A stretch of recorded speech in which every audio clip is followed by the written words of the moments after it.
doa terlebih dahulu. Tuanlah saya diikutin.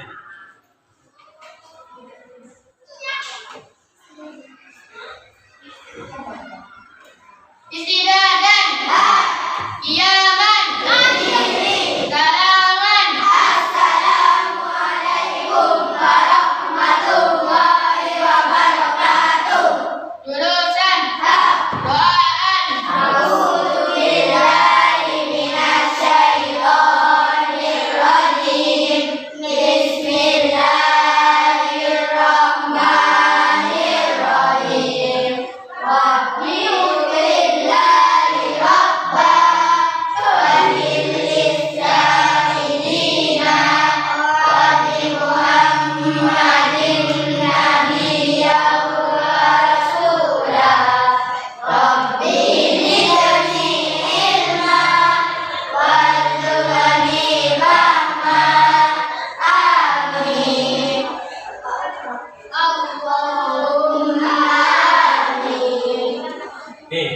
Sekarang buka bukunya, sekarang pelajaran bahasa Indonesia.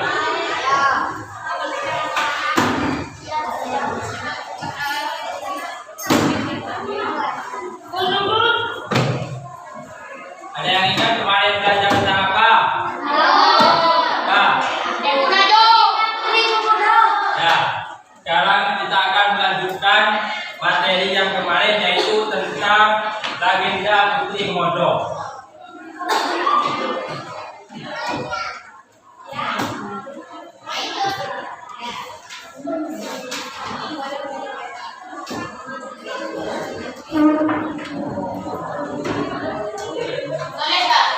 Nah,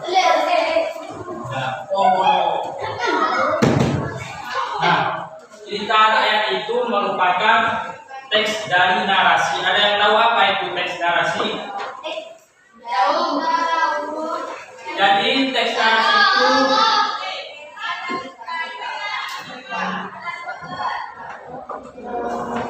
narasi itu merupakan teks yang menceritakan sebuah cerita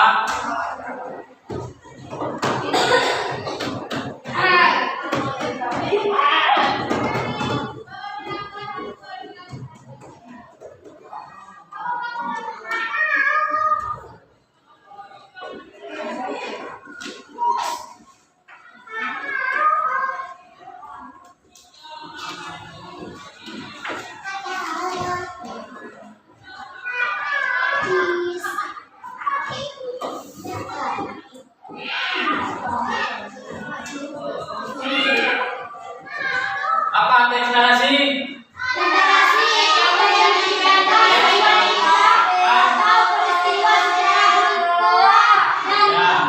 Teks narasi itu berupa cerpen ataupun cerita rakyat lainnya. Nah, di situ sudah terdapat contoh dari teks narasi yaitu tentang legenda Putri Komodo. Di sini kakak akan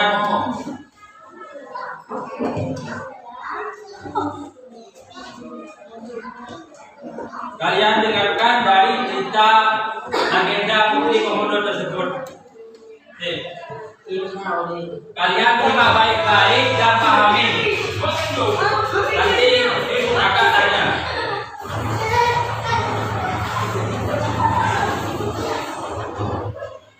Ayo simak baik-baik. Siap-siap belajar ini kalian akan bermain kartu memori, yaitu mengenai tentang taman nasional dan fauna yang menghuninya.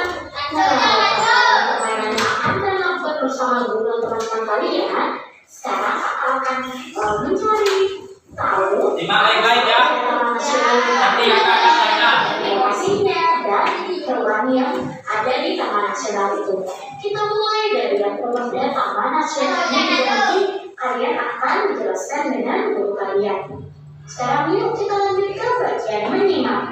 Nah, di bagian ini kakak akan membacakan sebuah cerita rakyat. Nah, cerita rakyat ini nanti kalian akan pahami dulu, kemudian setelah kalian pahami nanti ada beberapa pertanyaannya. Untuk itu yuk kakak akan bacakan dulu ya. Judul cerita rakyatnya yaitu adalah Legenda Putri Komodo. Ambil ya bukunya. Komodo tinggallah seorang pria bernama Empu Najwa dan istrinya Lea. Mereka tinggal di Teluk Lokawi di Kilimantan. Di sana, Empu Najwa terpilih menjadi kepala desa. Namun, desa tersebut terus diserang oleh orang-orang dari suku Bajo yang tak segan menjara dan mengobrak-abrik desa mereka hingga luluh lantak. Setiap kali ada serangan, warga desa memilih mundur ke gunung. Namun, mereka tak bisa menyembunyikan kesedihan dan hati yang berkeping-keping ketika kembali melihat desa mereka yang hampir rata dengan tanah. Berusaha tetap sekedar terang, suatu hari Empu Najwa mengumpulkan penduduk desa dan mengumumkan, "Wargaku, kita harus pindah dari tempat ini. Suku Bajo akan terus menyerang kita. Marilah kita menetap di gunung. Hutan memberi kita makan. Kita juga bisa merawat kebun, menanam pohon, buah, dan berburu kijang, dan bagi hutan yang melimpah." Mereka menyebut desa baru mereka Najwa untuk menghormati pemimpin mereka. Di malam terakhir ketika meninggalkan Lokawi, istri Empu Najwa, Lea, mengandung. Ketika desa baru mereka selesai dibangun, Lea siap untuk melahirkan buah hatinya. Dia merasakan sakit luar biasa. Masalahnya, desa ini tidak memiliki bidan bayi. Dengan berat hati, Empu Najwa sendiri yang membantu Lea melahirkan bayi mereka. Ketika itu, angin menari-nari membawa masuk daun-daun di luar melalui jendela dan mengelilingi Lea. Wajah Lea bersinar seperti bulan purnama. Kemudian, Empu Najwa terkejut. Dia merasa ada sesuatu yang aneh. Semua aneh. Lea melahirkan seorang bayi laki-laki dan seorang kembaran perempuan yang bentuknya jauh dari manusia.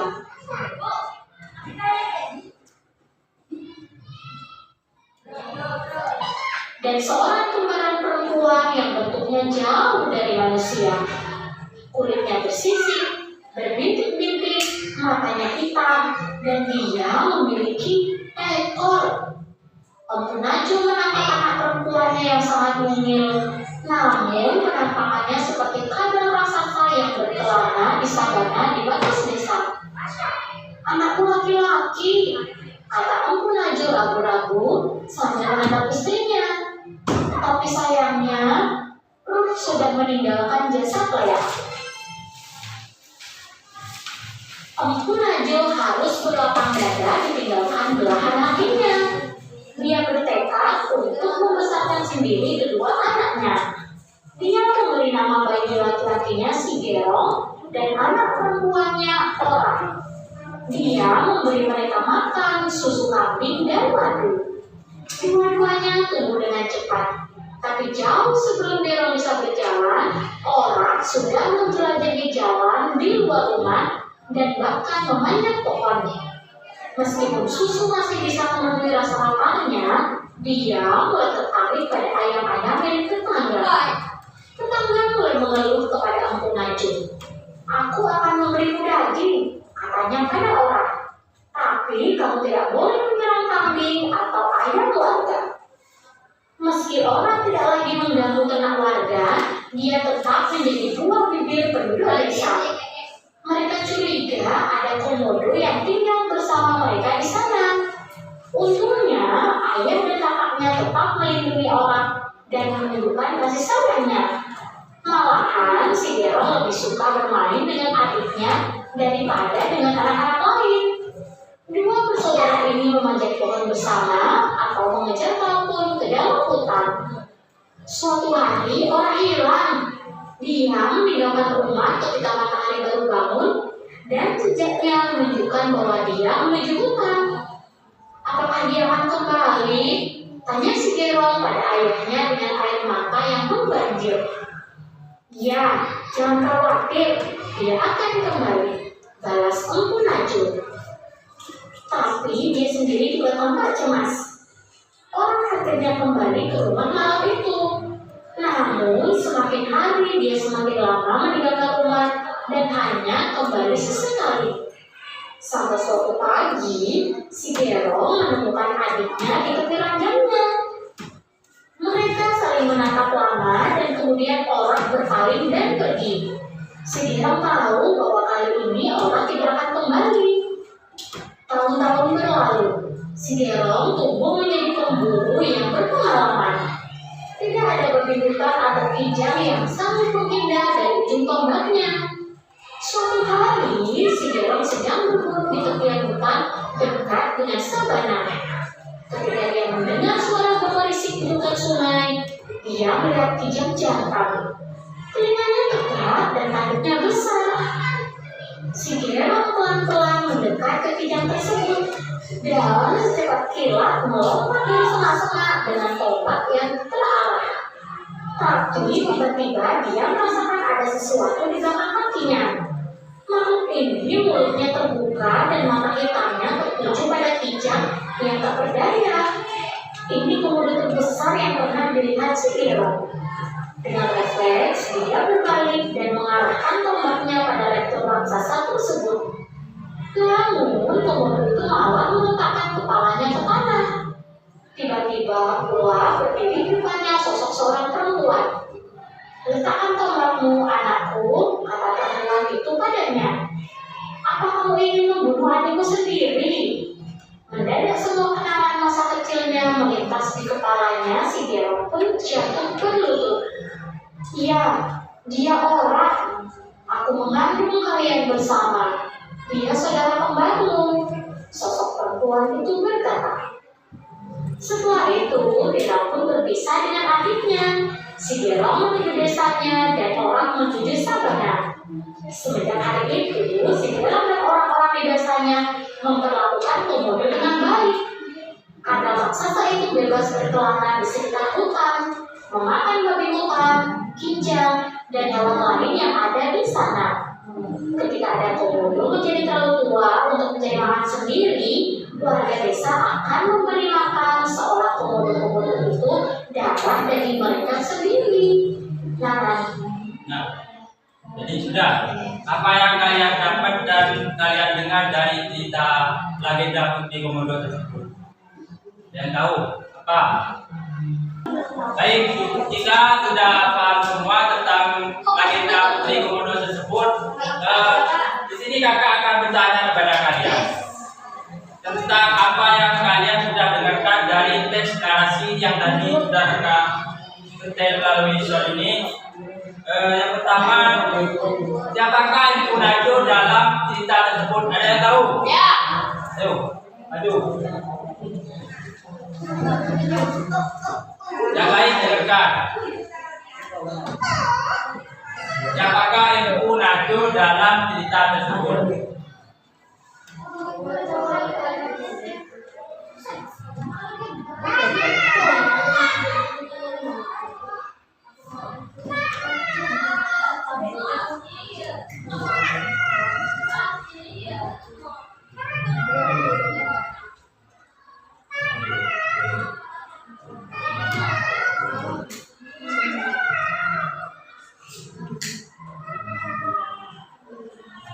Apa benar jawabannya ini? Ya, jadi Empu Najwa itu sebagai legenda Putri Komodo atau kepala desa di sebuah desa di tempat legenda Putri Komodo tersebut. Terus pertanyaan yang kedua, di manakah tempat tinggal Empu Najwa bersama istrinya? Yang tahu? Ya, kamu ayo.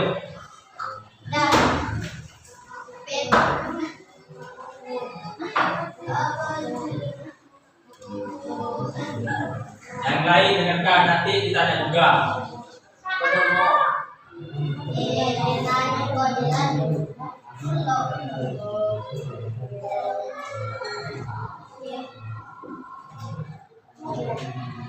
Apa benar jawabannya? Ada di halaman berapa? Ya, jadi Empu Najwa sama istrinya itu tempat tinggalnya di Teluk Lokgawi. Sekarang pertanyaan yang ketiga, Apa yang dilakukan Empu Nado bersama warganya ketika desanya diserang? Yang tahu? Ya, kamu.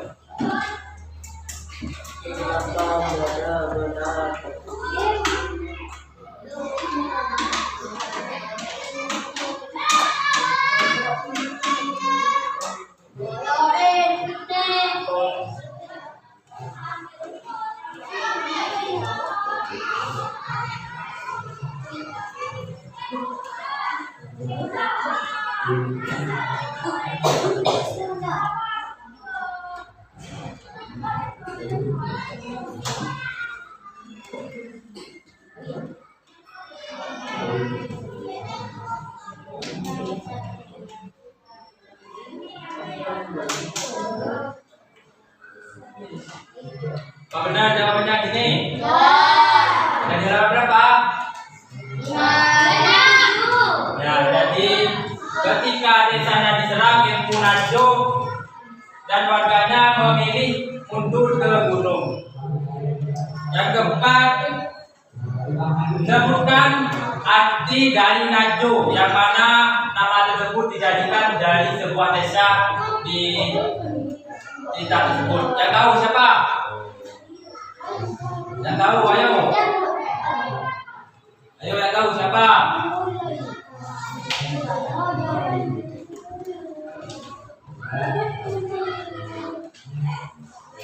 Ayo ada yang tahu? Ya kamu.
Betul, jawabannya itu.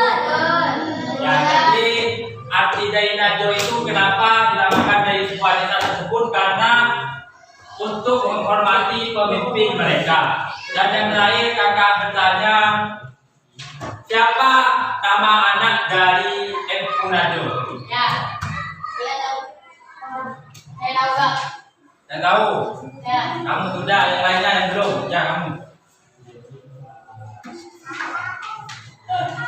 Dia udah orang.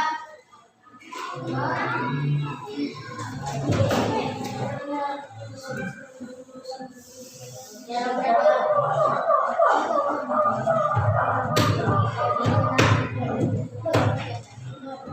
Betul, jawabannya gitu.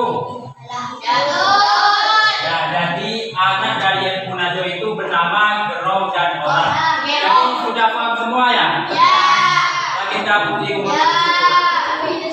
Ada pertanyaan? Ada.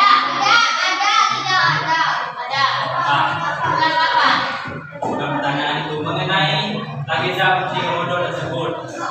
Ayo. Izin. Tengok. Apa yang menjadi ganti? Sudah, itu sudah. Mana? Sudah. Belum. Baik, jika sudah tidak ada, kakak hari ya. Assalamualaikum warahmatullahi wabarakatuh.